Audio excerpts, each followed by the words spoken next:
ハロー皆さん、ジュンラブジョイです。今回の With Love and Joy のゲストさんはどうもはじめまして、及川大地、30歳、エロメンやってます。キャッチコピーは僕のエクボに落ちてみないです。よろしくお願いします今まで一番好きな彦おせちじゃない、おせちじゃない。あ、本当に。お、いいね、キャッチフレーズは最高。そう、僕のエクボに落ちてみない皆さん、男優来ましたよ。出演してくれてありがとうございます。いえ、こちらこそありがとうございます。一緒に出演したことあるんですけど、その作品まだ発表されてないんですね。恥ずかしいですね。なんでユウは何しにポンへのパロディだったから。あ、そうですね。うん、あれはなかなか面白いですね。演技うまかった、本当に。あ、本当ですか？本当に、ぜひぜひ見てください。見てほしいですね。じゃあ早速なんですけど、業界に入ったきっかけは何でしょうか？きっかけは、テレビをある時見てたんですよ。で、その時に月野太斗さんっていう男優の方が、エロメンの方がいらして、その人がテレビを見てた時に出てて、この人かっこいいなみたいな、こんな風になれたらモテるんじゃないみたいなことを思ったのが一番のきっかけで、地元が僕、長野の方なんですけど、あ、本当ですか？長野、いいね。刺激が少なかったりとか、やっぱ東京に比べると人も少ないし、自分いろいろと溜まってるものがあるというか、変えたいものがあった時に、それを見て、かっこいいな。こんな男優ってモテるんじゃないみたいなところが一番のきっかけです。ああ、素敵、いいね。その憧れてる男優さん。直接、実はまだその月野さんお会いしたことがなくて。あ、これから？なかなかでもお会いする機会がなくて、ぜひね、お会いはしたいなと思います。どうやってなんか応募したネットでとか？そう、その時に、僕一番最初のそのシルクラボっていう女性向けの方に、ありがとうございます。本当に天才。女性向けのっていうところに、月野さんが出られてたっていうことで、男優って多分これ見てる人も結構ちょっとブラックなイメージがあるんじゃない？蹴りが飛んでくるとか何やってんだよみたいな、なんか僕もそういうイメージがあったんで、本当にそう、なり方もわからないし、興味はあるけど怖いなみたいな。でもシルクラボのエロメンだったら、もうちょっと自分のペースというかできるんじゃないかなっていう希望があったんで調べて、でネット応募して面接をしたら、しれっと気づいたら2ヶ月後ぐらいにも撮影してたっていうシルクラボ？シルクラボ、そんな感じがきっかけですね、本当に。デビューの現場はどうでしたか？いや、もうめちゃくちゃ緊張して割とやっぱりシルクラボは芝居とかをすごく見られるのが比重が大きいと思うんですけど、楽しめる。なのですごい緊張してて、芝居の経験も全然なかったんですけど、芝居に関してはなんかやってたのみたいなことをこう周りの人が言ってくれる感じで、割とそこはスムーズに、そこはスムーズにいきましたけど、でもめちゃくちゃ緊張しつつもなんか楽しかったですね。異次元だったんで。よかった。でも演技本当にうまいよ。1回しか見たことないけど。それはもう本当に嬉しい。芝居で呼ばれる現場も一時多かったりとかしてたんで。もともと経験ないのに？ないけど、ちょっと男優としてはね、どうなんだろうっていうのもあったんだけど、寝取られる、この業界ではNTR というのがすごく多いんですけど、一番多いじゃん。NTR、寝取られ系の現場が多くて、そこでやっぱ旦那さんとして、彼氏として。旦那の役もできる？やる、全然やりますね。その芝居で行って、男優のつもりなんだけど、エッチなことなしで、芝居だけして帰ってくるみたいな。俺の奥さんと何してるんだ？やめろってやめてくれっていうのも、男性も多分すごい見てくれると思うんですけど、このチャンネルは。ぜひね、ネトラレとか見る方は僕ちょっと探してもらえたらなと。結構出てるんで、去年2年前ぐらいめちゃくちゃ出てたんで。自分のツイッターになんかエキストラとして出演した作品でもシェアしてくれる？全部じゃないんですけど、設定が強烈なやつとかはもう本当に見てほしくて、ちょっと自分のツイッターでもシェアしたりしますね。ぜひフォローしてあげてね。概要欄に入れときますよ。ぜひぜひよろしくお願いします。この業界って向いてると思いますか？及川さんに。僕もともとそんなに仕事とかを長く続けられないタイプで、大丈夫。結構大丈夫。Thank you。人間が生まれて仕事するためじゃないよ。素晴らしいですね。あんまり同じ一つのことをこう続けてこなかった人生だったんですけど、この仕事はでも長く続いてるから向いてるのかなっていう感じはしますね。3年4年目ぐらいになるのかな、そろそろ。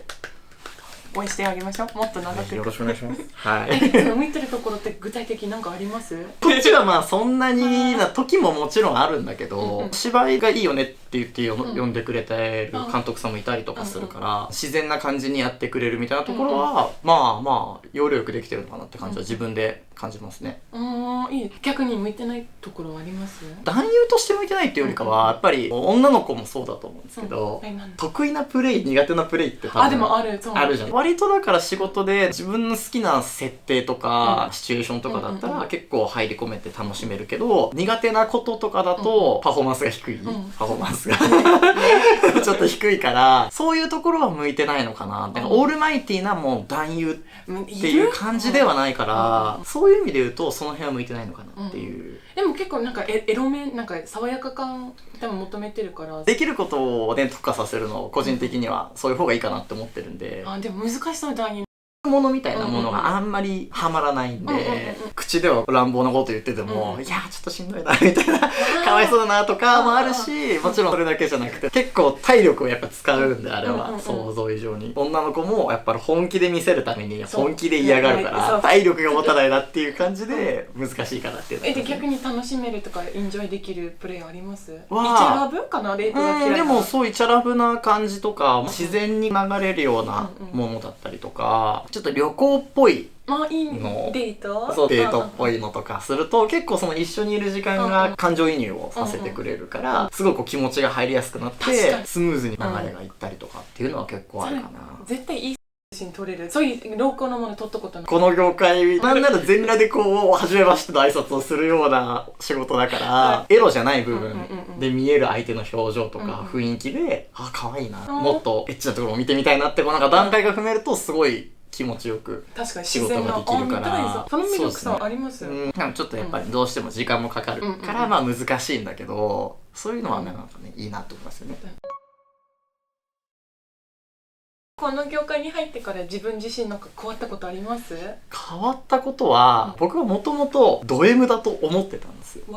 もう本当にこう縛られてやめてくれとかなんか言いたいって思ってたぐらいの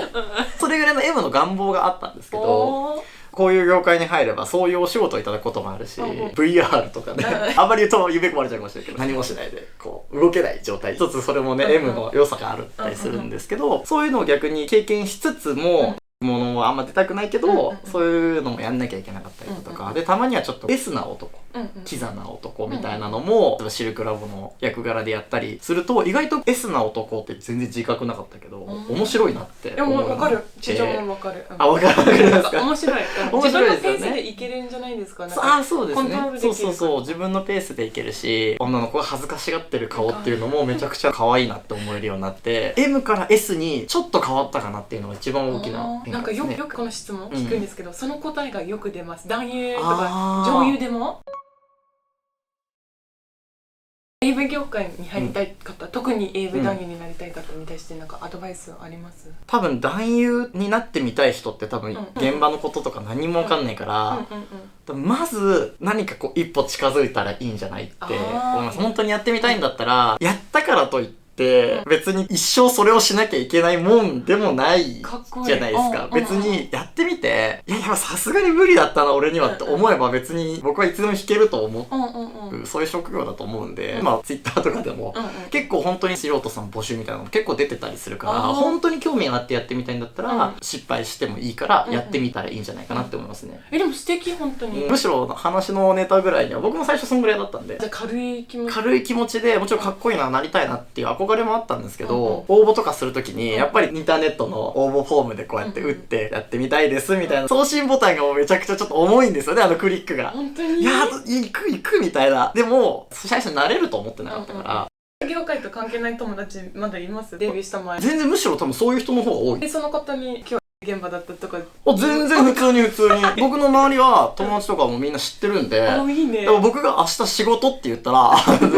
なんだねっていうのも認識として分かってるんで。素敵、ありがとうございます。及川さんの友達。ありがとうございます。いつもね、はい、そう支えてもらってありがとうございます。分かんないけど。聞かれる友達にこの女優さん会ったことありますとかそういう。っていうよりかは、やっぱ多いのが、見てたらお前が出てきたよって言われるのが多い。それおかずにまだなれる？言いますけどね、ちゃんと俺でも抜いてっていうよりはしてるんで。そそれぐらいの僕は軽い気持ちだったんで、これが自分のネタになるかなって思ったら、まあちょっとやってみる価値あるかなみたいな。勇気あるわ。そうでダメだったら、まあてかダメだったらというか、まあそもそも受かると思ってないんで、合格したしかも力ラボだよ。ちょっとびっくりして、いけるということでそこまで来たらやるしかなかっ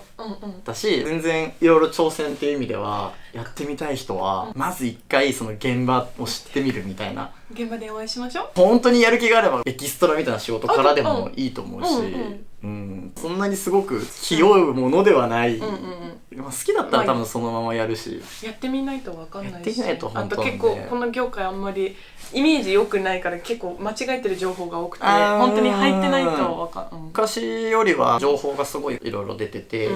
募集してるところもあるし、僕もツイッターはないけど、僕自身はツイッターじゃなかったですけど、メーカーさんはツイッターで結構募集してて、素人さん募集してて、でそういう現場に行ったこともあるし、普通に他の素人の男性もいるような感じで、10人ぐらい裸になってこう寝そべるみたい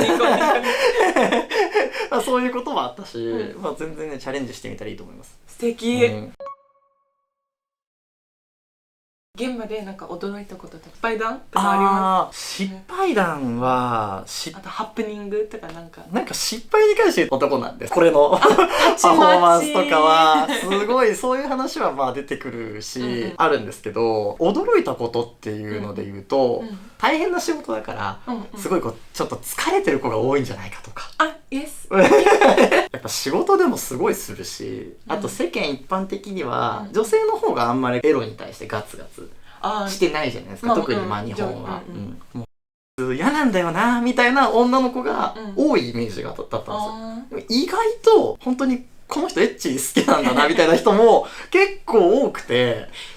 それが驚きかな一番。あかねちゃんと会いましたよね、その話。エッチがいや、あの子もすごいもう本当に素敵な人で大好きです。いいじゃないですか、男から見たらそんなの。もうジュンさんも含めてね。ただの変態です。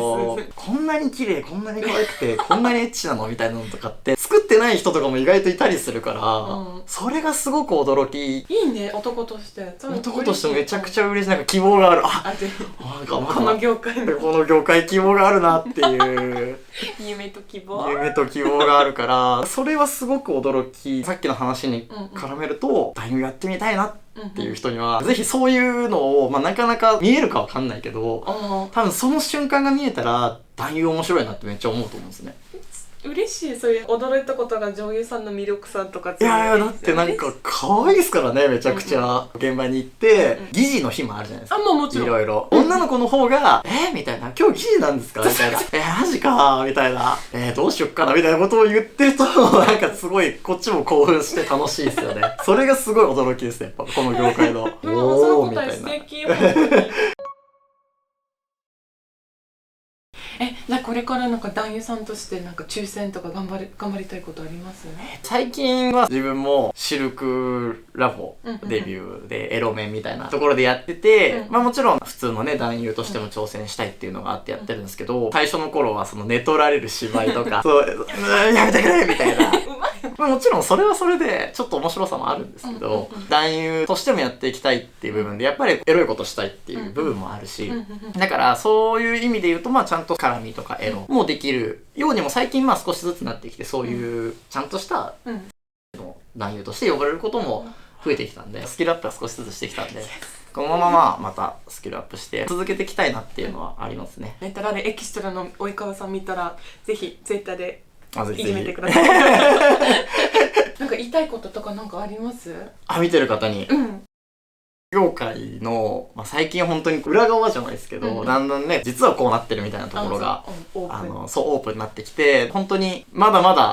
だ知られてないことって多分、いっぱいあるし、間違いも多分めちゃくちゃあると思うんですよね。もちろん全部を知っちゃったらあんまりエロさってなくなる部分も、ちょっと夢がない部分もあると思うんですけど、そういうのをいろいろある程度理解した上で楽しんでほしいなっていうのが、特にその女性向けっていうところが一番最初に出て、女性が思うの理想像、男性が思うの理想像みたいな多分結構乖離というかギャップがあるから、その辺お互い理解し合ったらもっとみんないいできるんじゃないかなと僕は思うんで、ジュンさんのチャンネルなんで男性もすごく見られてると思うんで、逆に男性こそぜひ女性向け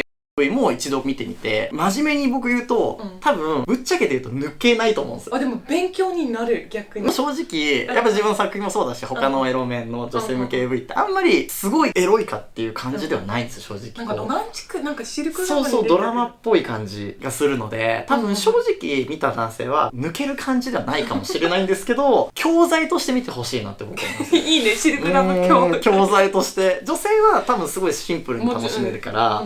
作りになってると思うんで、没入してほしいんですけど、男性はちょっと一歩俯瞰してもいいんで、女性ってこういう風に触られた方がいいのかなとか、そういう自分の気づきのきっかけになるような感じで、ぜひ女性向けも見てもらえたらなって思いますね。本当にありがとうございます。いやいやいや、女性は女性で普通に楽しんでほしいし、もちろん思うことがあればね、なんかそういう自分なりのインスピレーションじゃないですけどAV でそういうものも大事にしてほしいけど、ぜひね、学べることはあると思うので。素敵、